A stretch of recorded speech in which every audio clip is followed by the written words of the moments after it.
अस्सलाम वालेकुम। सब्सक्राइब कीजिए यूट्यूब चैनल उर्दू ऐबे और साथ में बेल नोटिफिकेशन को भी ऑन कर दें ताकि हमारी आने वाली हर नई वीडियो का नोटिफिकेशन आप तक बआसानी पहुंच सके। चलिए शुरू करते हैं आज की कहानी। दरवाज़ा बंद होते ही मुकम्मल तारीखी छा गई। मैंने टटोल कर दीवार का सहारा लिया और पहली सीढ़ी पर कदम रख दिया। आहिस्ता आहिस्ता एहतियात से दूसरी सीढ़ी, फिर तीसरी सीढ़ी। हर तरफ घुप अंधेरा था। अजीब सी बू हर तरफ फैली थी, सीलन जैसी। बहुत डरावना एहसास हो रहा था। मेरा दिल तेज़ी से धड़क रहा था। नाहीद। मेरे कानों से जमशेद की आवाज़ टकराई। हाँ हाँ, मैंने तड़प कर पुकारा। नाहीद। जमशेद ने मुझे दोबारा पुकारा। उसकी आवाज़ में अजीब तकलीफ़ थी, सख्त कर्ब। और फिर मेरी आँख खुल गई। मेरा दिल तेज़ी से धड़क रहा था। सारा जिस्म पसीने में भीगा हुआ था। बड़ी मुश्किल से अपने आप को घसीट कर मैं उठकर बैठ गई। मेरे सर में जैसे धमाके हो रहे थे। उफ, मैंने अपना सर हाथों में थाम लिया। 40 साल में मैंने सोचा। 40। उफ, मैंने अपना सर हाथों में थाम लिया। 40 साल मैंने सोचा। 40 साल हो गए हैं, मगर जमशेद की आवाज़ आज भी मुझे इसी तरह महसूस होती है जैसे उसने अभी पुकारा हो। मेरी आंखों में आंसू आ गए और ये ख्वाब न जाने 40 बरसों में मैं कितनी मर्तबा देख चुकी थी। तकरीबन इसी तरह, इसी अंदाज के ख्वाब मुझे आज तक नज़र आते हैं। जमशेद और वो तहखाना, ये बहुत पुरानी बात है, तकरीबन 40 साल पुरानी। मेरी उम्र इस वक्त कोई 15-16 बरस थी। पाकिस्तान बने चंद साल ही हुए थे। पाकिस्तान आकर हम सक्खर में आबाद हो गए थे। यानी मेरे अब्बा, बड़े भाई राशिद और अम्मा अब्बा जो यहाँ घर में अलाट हुआ था, वो सीता मंदिर से तकरीबन जुड़ा हुआ था। असल में ये पूरा मोहल्ला हिंदुओं का था। वो इंडिया हिजरत कर गए और वहाँ से आने वाले मुसलमानों को ये घर अलाट हो गए। छोटे छोटे पुरानी वज़ा के घर। हमें जो घर मिला वो छोटे कमरों पर मुश्तमिल था, छोटा सा सेन और छत। मगर कमरों के अकब में एक तहखाना मौजूद था।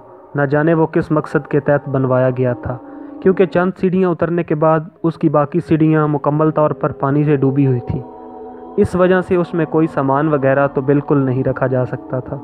न जाने वो कितना गहरा था, क्योंकि अगर इसमें कोई पत्थर फेंका जाता तो इसकी ज़मीन से टकराने की आवाज़ नहीं आती थी।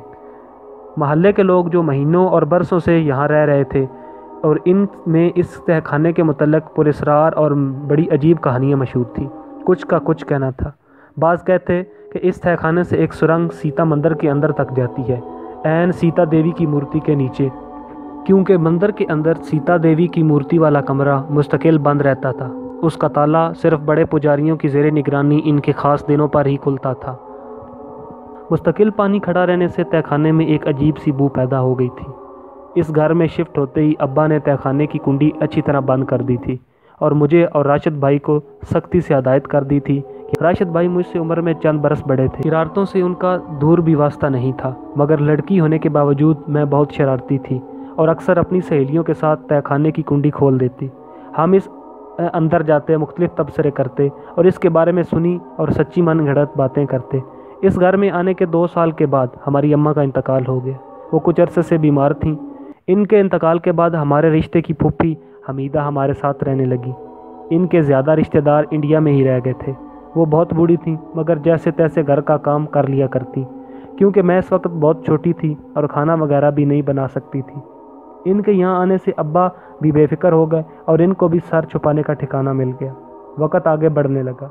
मैंने 10वीं का इम्तिहान पास किया तो तालीम का सिलसिला ख़त्म हो गया, क्योंकि इस वक्त वहाँ लड़कियों का कोई कॉलेज नहीं था और ना ही ज़्यादा तालीम आम थी। हमीदा फुफ्फो मुझको घरदारी सिखाने लगी। मोहल्ले में मेरी चंद हम उम्र सहेलियाँ थीं। कभी वो मेरी तरफ आ जाती और कभी कभार मैं इनसे मिलने चली जाया करती।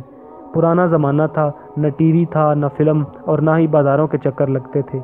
रसाले भी कभी कभार नसीब होते थे। किसी किस्म का कोई नहीं था। मेरी टाइम पास कोई बहन भी नहीं थी। अम्मा का भी इंतकाल हो चुका था। राशिद भाई अब्बा के साथ दुकान में बैठते थे। सुबह के निकले, दोपहर को सिर्फ खाना खाने के वक्त थोड़ी देर को आते, फिर निकलते तो शाम की खबर लेते। इशा की नमाज पढ़ते ही सो जाने का रवाज आम था। मेरी फितरत और मेरी अठान इस माहौल के सख्त खिलाफ जा रही थी। मैं जैसे जैसे बड़ी हो रही थी, मेरे अंदर जैसे पारा भरने लगा था। एक पैर सेन में होता तो दूसरा छत पर, कभी एक सहेली के घर तो कभी दूसरी सहेली के। अक्सर वो मेरे घर में जमा होती, क्योंकि यहाँ रोकने टोकने वाला कोई न था। ابا اور راشد بھائی تو دکان پر ہوتے تھے، تو حمیدہ پھپھا تو بیچاری کسی گنتی میں نہ تھیں۔ وہ اب کم سنتی تھیں اور ان کو دکھائی بھی کم دینے لگا تھا۔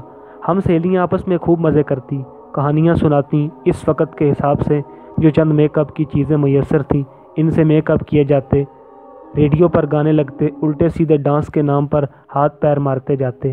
اکثر ہماری گفتگو کا سلسلہ پراسرار تہہ خانے اور اس سے متصل سیتا مندر پر جا نکلتا، اور پھر اور من گھڑت باتیں کہاں سے کہاں جا نکلتی۔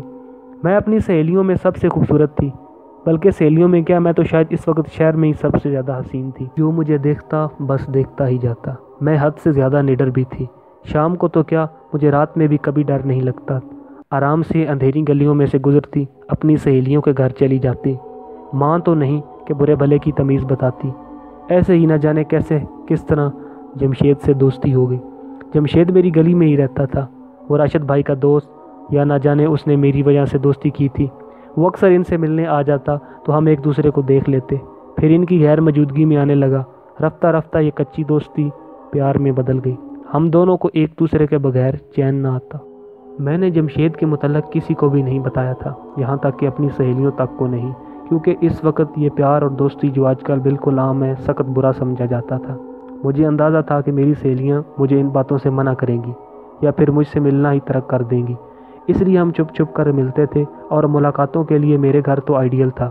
ابا اور بھائی ہوتے نہیں تھے۔ حمیدہ پھپھو کام سے فارغ ہو کر دوپہر میں اتنا لمبا سوتی کہ شام میں اٹھنا مشکل ہو جاتا تھا۔ اس میں جمشید چپکے سے میرے گھر میں آ جاتا، اور پھر ہم ہوئے اور ہماری لمبی لمبی باتیں۔ یہ نہیں تھا کہ جمشید کوئی بد فطرت بدمعاش لڑکا تھا، وہ راشد بھائی کی طرح سیدھا سادہ شریف تھا۔ میں کم عمری کی محبت کب کچھ سوچتی ہے۔ وہ اکثر کہتا تھا کہ اس کو اس طرح ملنا پسند نہیں، اور جلد وہ میری امی کو میرے رشتے کے لیے بھیجے گا، بس اس کی بڑی بہن کی شادی ہو جائے یا ان کا کہیں رشتہ طے ہو جائے، مگر ایسا کبھی نہ ہو سکا۔ ایک دن ابا معمول کے مطابق دکان پر جانے کے لیے تیار ہونے لگے تو چکرا کر بیٹھ گئے۔ میں ان کو ناشتہ دے رہی تھی۔ کیا ہوا ابا؟ میں نے گھبرا کر پوچھا۔ آپ کی طبیعت تو ٹھیک ہے؟ کچھ نہیں بیٹا، انہوں نے جواب دیا، رات کو ٹھیک سے سو نہیں پایا، شاید اس کا اثر ہے۔ آپ آج دکان پر نہ جائیں، آرام کریں، راشد بھائی نے بھی کہا، مگر ابا نے ہماری ایک نہ سنی اور دونوں دکان پر چلے گئے۔ میں ان کے جانے کے بعد گھر کے کاموں میں لگ گئی۔ کچھ دیر بعد دروازے پر دستک ہوئی اور میرے اندازے کے مطابق جمشید باہر کھڑا تھا۔ دروازہ کھلتے ہی وہ اندر آ گیا۔ میں اس کو دیکھ کر خوشی سے نہال ہو گئی، کیونکہ وہ کئی دنوں سے نہیں ملا تھا اور ہماری کوئی بات نہیں ہو سکی تھی۔ حمیدہ پھوپھا جب معمول کے مطابق سو چکی تھی، میں جمشید کو اپنے کمرے میں لے آئی اور ہم آہستہ باتوں میں مشغول ہو گئے کہ اچانک تیز دستک نے مجھے چونکا دیا۔ اس وقت کون ہو سکتا ہے؟ جمشید کو خاموش رہنے کا اشارہ کر کے دروازے کی طرف پلٹی۔ میرا چہرہ فکر کے تاثرات سے بھرا تھا۔ دروازے کی درز سے جھانکتے ہی میری تو جیسے جان ہی نکل گئی۔ راشد بھائی فکر مند چہرہ لیے دروازے پر کھڑے تھے اور ابا پیچھے تانگے میں تقریباً لیٹے ہوئے تھے۔ یا اللہ، اب کیا کروں؟ میں گھبراہٹ سے پاگل ہو گئی۔ جلدی سے جمشید کو ساری صورتحال بتائی۔ وہ بھی میری طرح ڈر گیا۔ کیا کروں؟ کوئی راستہ دوسرا موجود تو تھا نہیں جہاں سے جمشید کو باہر نکال دیتی۔ چھت موجود تھی، کسی باؤنڈری اور ان کے بغیر وہاں موجود انسان نیچے والوں کو صاف نظر آ جاتا۔ باہر سے راشد بھائی مستقل دروازہ بجا رہے تھے۔ سخت گھبراہٹ میں ایک خیال میرے ذہن سے ٹکرایا۔ کانپتے ہاتھوں سے میں نے تہہ خانے کی کنڈی کھولی۔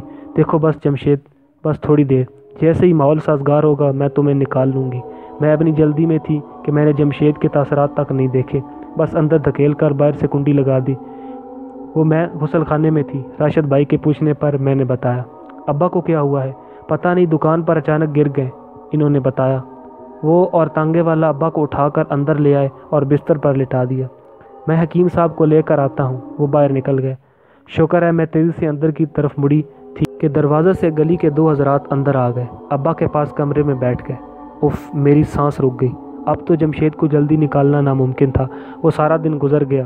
راشد بھائی حکیم کو لے آئے، ابا کو دوا دی، پھر وہ ابا کے پاس ہی بیٹھ گئے۔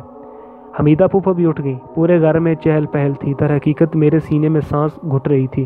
جس تہہ خانے میں چند منٹ نہ گزارے جا سکتے تھے، وہاں اتنے گھنٹے خدا خدا کر کے شام ہو گئی اور پھر رات۔ ابا کو کھانا کھلا کر سلا دیا۔ راشد بھائی سارے دن کے تھکے ہوئے بیٹھتے ہی سو گئے۔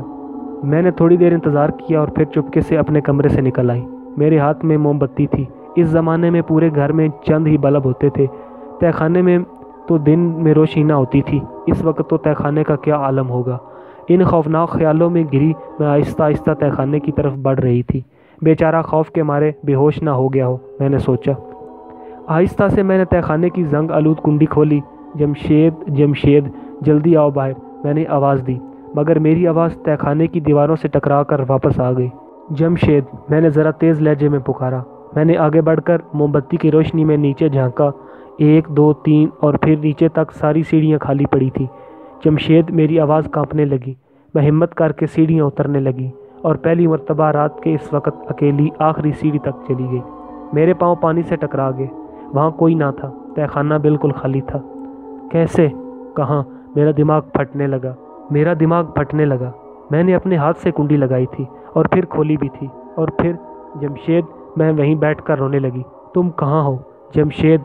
आंसुओं से मेरी आंखें तर हो रही थी। ओह, मैं चौंक गई। मैंने आंसू पूछने की कोशिश की मगर नाकाम हुई। अगर कोई कमरे में आ गया, मेरा बेटा या बहू, तो इस वक्त रोने का क्या सबब बताऊंगी। 40 साल गुजर गए। वो भयानक पुरस्कार वाक़या इसी तरह पूरी तरह मुझे याद है, मुझे अक्सर तड़पाया करता है। जमशेद का उस दिन के बाद कहीं कोई पता न चला। उसकी अम्मी और उसके घर वाले उसकी गुमशुदगी की वजह से जैसे पागल हो गए थे। पागल तो मैं भी हो गई थी, मगर मैं अपना दुख किसी से नहीं कह सकती थी। अक्सर घर वालों की मौजूदगी में मैं तहखाने का दरवाज़ा खोलकर जमशेद को पुकारती, मगर कभी कोई जवाब ना आया। हाँ, लेकिन अक्सर ख्वाब में मुझे जमशेद जवाब देता। नाहिद, उसकी आवाज़ कर्ब में डूबी हुई होती। हमेशा उसकी आवाज़ में सख्त तकलीफ़ होती। उसकी तकलीफ़ में डूबी आवाज़ ने मुझे कभी सुकून से ना रहने दिया।